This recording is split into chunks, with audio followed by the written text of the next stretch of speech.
Hello hi నమస్తే. ప్రస్తుతం Mahabub Nagar parliament పరిధిలోని బస్వాయిపల్లి గ్రామంలో అయితే ఉన్నాం. ఇక్కడ శ్రీనివాసులు గారు కాంగ్రెస్ పార్టీ సీనియర్ నాయకులు శ్రీనివాసులు గారు అయితే ఉన్నారు. మరి ప్రచారంలో భాగంగా ప్రజలు ఏమంటున్నారు అనే విషయం గురించి తెలుసుకుందాం. అన్న నమస్తే. అన్న నమస్తే. అన్న ప్రచారంలో భాగంగా గడప గడపకు మీరు వెళ్తుంటారన్న? అవునన్న. ప్రచారంలో ప్రజలు ఏ విధంగా రిసీవ్ చేసుకుంటారు మిమ్మల్ని? మా రిసీవ్ ఇప్పుడు చాలా బాగుందన్న. మమ్మల్ని గత 10 ఏళ్ళ నుంచి మా ఊరు ప్రజలు చాలా ఆందోళన గురైనరు. వాళ్ళకి ఎట్లాంటి డబుల్ బెడ్రూమ్ ఇల్లు రాలేదు. ఇంకా సమస్యలు చాలా ఉన్నాయి. మా ఊరికి రోడ్ సమస్య ఉందన్న, పింఛన్ సమస్య ఉన్నాయి.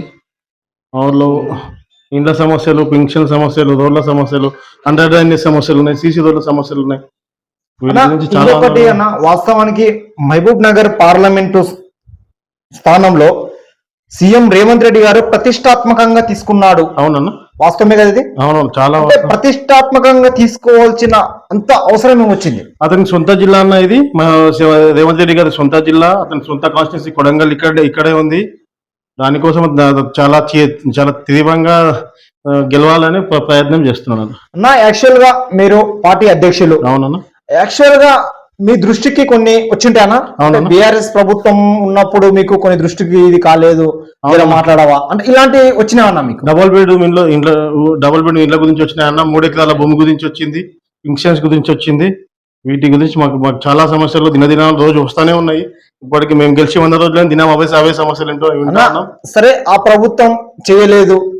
ఈ రోజు తెలంగాణ రాష్ట్రంలో కాంగ్రెస్ ప్రభుత్వం ఉంది, అదే విధంగా దేవరకద్ర కాన్స్టిట్యున్సీలో కాంగ్రెస్ ప్రభుత్వం ఉంది అన్న. ఇప్పుడన్నా ఆ పరిష్కారాలు నెరవేరుతాయా?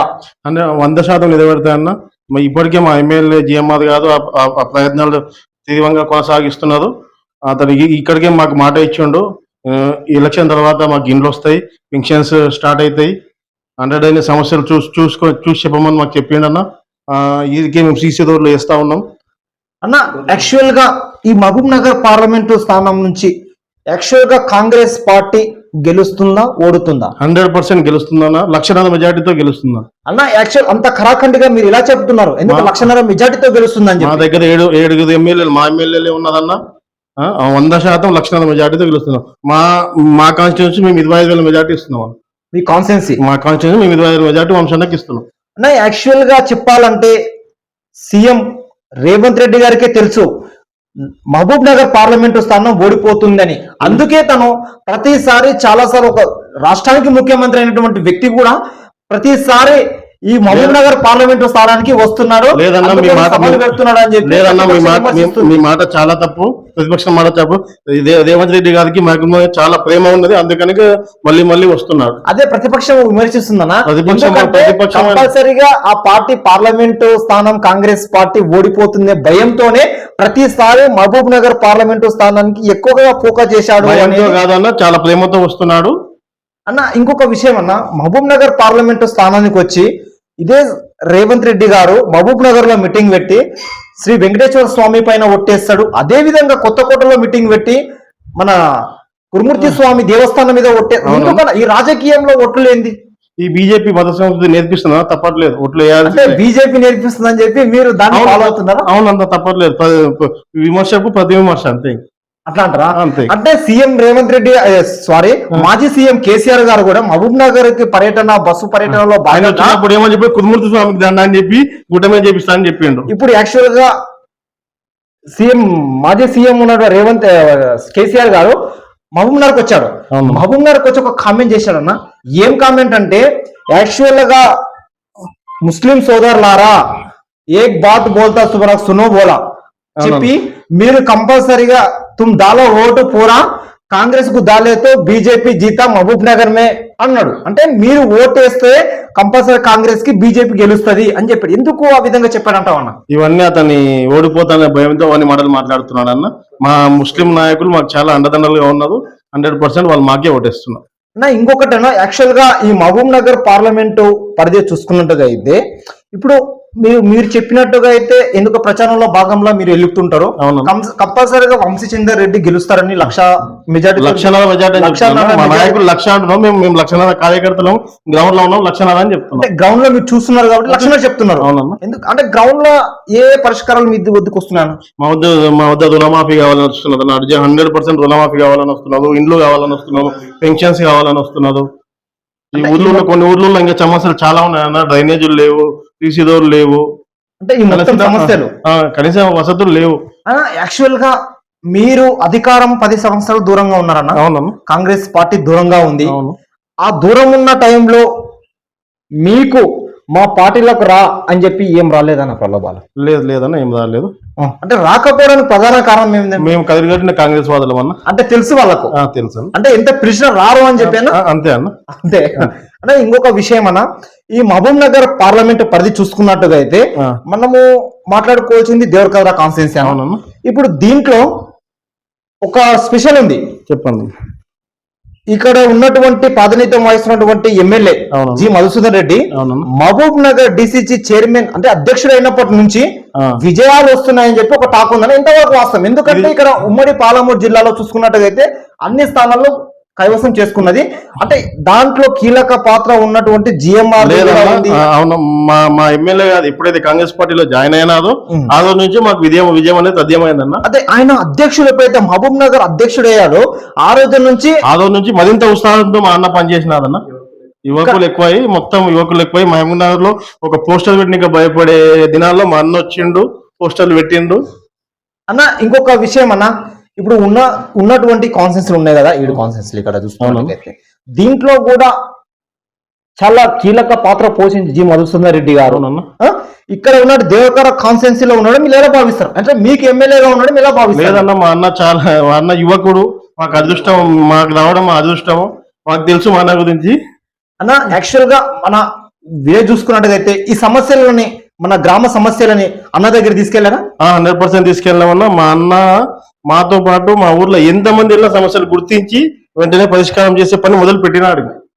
అంటే ఇప్పుడు యాక్చువల్ గా ఇంకొక విషయం అన్న, ఈ కాంగ్రెస్ పార్టీ సీనియర్ నాయకులు గాని కాంగ్రెస్ పార్టీ కోసం నిరంతరం కష్టపడుతూ, ఎందుకంటే ఆ టైంలో బీఆర్ఎస్ ప్రభుత్వం హయాంలో వాళ్ళకు లేదు, అంటే వాళ్ళు తిరిగితే కూడా ఓర్చుకోలేని పరిస్థితి ఉన్నప్పటి నుంచి అదే కాంగ్రెస్ పార్టీ కోసం కాంగ్రెస్ జెండా మోసినటువంటి నిజాయితీ కార్యకర్తలు ఈ రోజు ఎనికి స్థానంలో ఉన్నారు. ఎవరైతే బీఆర్ఎస్ పార్టీ నుంచి కాంగ్రెస్ లోకి వస్తున్నటువంటి వ్యక్తులు ముందు స్థాయిలో ఉన్నారు అనేది ఒక చర్చ నడుస్తుందన్న. ఓన్లీ దేవరకద్ర కాదు, ఓన్లీ మహబూబ్ నగర్ పార్లమెంటు పరిధి మొత్తం కాకుండా తెలంగాణ రాష్ట్రం మొత్తం అన్న. ఇది పాత కొత్త కలియుగ నడమ ఇప్పుడు కాంగ్రెస్ అనేది నడుస్తా పోతుందన్న, తప్పదు అది. అంటే ఎందుకంటే జెండా నిజాయితీగా వాస్తవానికి మా ఎమ్మెల్యేలు జెండా మోసినాలు గుర్తుపడుతున్నారు.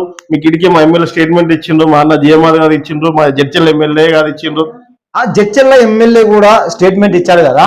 ఆ జడ్చల్ల ఎమ్మెల్యే స్టేట్మెంట్ లో భాగంగా ఈ రోజు జైనటోళ్ళు మొత్తము తన ప్రలోభాలు అంటే తన కోసమే జైన్ అవుతున్నారు. అంటే వాళ్ళు బిజినెస్ చూసుకోవడానికి అలాంటి వ్యక్తులను ఎందుకు జైన్ చేయించుకుంటున్నా చెప్పిండు కదా అప్పుడే, నేను జైన్ చేయించుకుని అలాంటి వ్యక్తులు అని చెప్పి.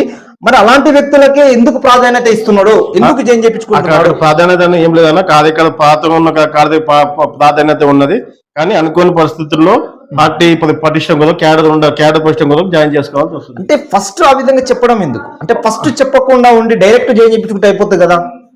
ఇప్పుడు ఫస్ట్ ఆడ ఏమని చెప్పిండు అన్న, కొత్త పియాజ్ చేర్చుకోమని చెప్పిండు. ఉన్నది కాదు, లీడర్లు కాదు కార్యకర్తలు వస్తున్నారు అంతే, లీడర్లు రావట్లేదు.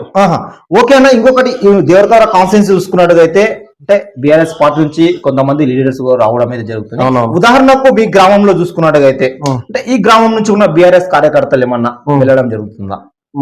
మా దాంట్లోకి మా యువ నాయకులు వచ్చిందన్న. అన్న యాక్చువల్ గా అలా వచ్చేటప్పుడు మీకు కన్సల్ట్ అవుతారు, ఎందుకంటే తీసుకోవాలా లేదా అంటే ఇలాంటి వ్యక్తులు కన్సల్ట్ మేమే తీసుకెళ్ళామన్నా, మా దగ్గర మేమే తీసుకెళ్ళి మేమే జాయిన్ చేసుకున్నాం అన్న. యాక్చువల్ గా లాస్ట్ టైం మన దేవరకద్ర కాన్ఫరెన్స్ చూసుకున్నట్టుగైతే ఎంత మెజార్టీ వచ్చిందన్న?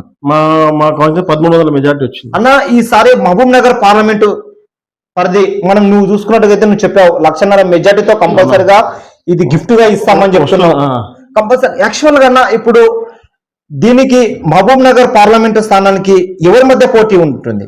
మహబూబ్నగర్ పార్లమెంట్ స్థానానికి మా వంశీ అన్న మధ్య డీకే అన్న మధ్యలో పోటీ ఉంటదన్న. అంటే ఈ డీకే అరుణ మీద కామెంట్లు చేస్తున్నాడు రేవంత్ రెడ్డి. అంటే ఆడమ్మాయిని కూడా చూడకుండా ఇంత విచ్చలవిడిగా మాట్లాడుతున్నారు అనేది. మా సీఎం రేవంత్ రెడ్డి గారు కామెంట్ మాత్రమే చేస్తున్నాడు, ఫస్ట్ అతను కామెంట్ చేయట్లేదు. యాక్చువల్ గా సీఎం స్థాయిలో ఉన్నటువంటి వ్యక్తి అసలు ఏ విధంగా మాట్లాడాలో ఫస్ట్ నేర్చుకోవాలని చెప్పి కొంతమంది చెప్తున్నారు. దానివల్ల స్పందన ఏంది? అట్లాంటి విమర్శలకు మా సీఎం స్థాయి కాదు వాళ్ళది, అంటే వాళ్ళ స్థాయి కాదు, వాళ్ళు మాట్లాడిన వాళ్ళకి రెస్పాన్స్ స్థాయి మా సీఎం. ఈ రోజు కాంగ్రెస్ పార్టీ అధికారంలో వచ్చిందన్న రాష్ట్రంలో. అదే విధంగా కాన్స్టిట్యూన్సీ లో చూసుకున్నట్టుగైతే కాంగ్రెస్ పార్టీ అధికారంలో వచ్చింది. అంటే బీఆర్ఎస్ పార్టీ అధికారంలో ఉన్నటువంటి చేయనటువంటి పనులు మొత్తం ఈరోజు చేయగలుగుతారా? అవునన్నా, చేసి వీటికి మా పని మొదలు పెట్టినామన్నా. 100% బస్సెస్ ఫ్రీ నడుస్తా ఉన్నాయి. 2500 మహాలక్ష్మి స్కీమ్ కోసం ప్రిపరేషన్స్ నడుస్తా ఉన్నాయి. స్కాలర్షిప్లు నడుస్తా ఉన్నాయి. రుణమాఫీ కోసము నడుస్తా ఉంది. ఆగస్టు 15 అది అయిపోతుంది అన్న. ఇంకొక విషయం అన్న, ఇప్పుడు ఈ పార్లమెంటు స్థానం చూసుకున్నట్టుగైతే ఒక విషయానికి ఓడిపోతే కాంగ్రెస్ పార్టీ మళ్ళీ బోల్తా పడుతుంది. ఓడిపోయే సమస్యనే లేదన్న. ఓడిపోతే అని మీరు అంటున్నారు, లక్షణాల మెజార్టీ అని నేను అంటున్నా. అంటే యాక్చువల్ గా మేము అంటలేము, ప్రతిపక్షం విమర్శిస్తుందన్నమాట. ప్రతిపక్షం వాళ్ళ పనే అది కదన్న, విమర్శించే పనే కదా ప్రతిపక్షం పని అంటే. అదే పని ప్రతిపక్షం ఎట్లుండాలి, పాలక పక్షంకి సలహాలు సూచనలు ఇవ్వాలి. ఇదే కేసీఆర్ గారు ఒక మాట చెప్పాడు, రేవంత్ రెడ్డి గారు సీఎం గారు మీరు ఒకరు విమర్శించకండి, మీరు పనులు చేయండి. మీరు పనులు చేస్తే మేము సంతోషిస్తాం, మీ కోఆపరేషన్ ఇస్తాం. మీరు పనులు చేయకుండా మమ్మల్ని ఏమాత్రం తిట్టుకుంటూ ఉంటే ఏం లాభం అన్న. కాదు, మా సీఎం రేవంత్ రెడ్డి కాదు, సీఎం కేసీఆర్ సాబ్ కోసం 2 సార్లు అసెంబ్లీ పెట్టిండు. ఆయన కోసం 2 సార్లు ఇంతవరకు రానే లేదు. నేను లాస్ట్ నిన్న ఒక ఆమె రిలీజ్ కూడా చేసిండు ప్రెస్ లో, మీదకి లోపలికి వచ్చి సలహాలు సూచనలు కూడా మేము తీసుకుంటామని. అంటే రాకపోవడానికి ప్రధాన కారణం ఏందన్న అంటున్నారు కదా, కేసీఆర్ గారు రాకపోవడానికి ప్రధాన కారణం వాళ్ళు చేసిన అవినీతి, వాళ్ళు చేసిన మోసాలు, కుంభకోణాలు ఇవన్నీ ఏమన్నా బయటపడతాయేమో.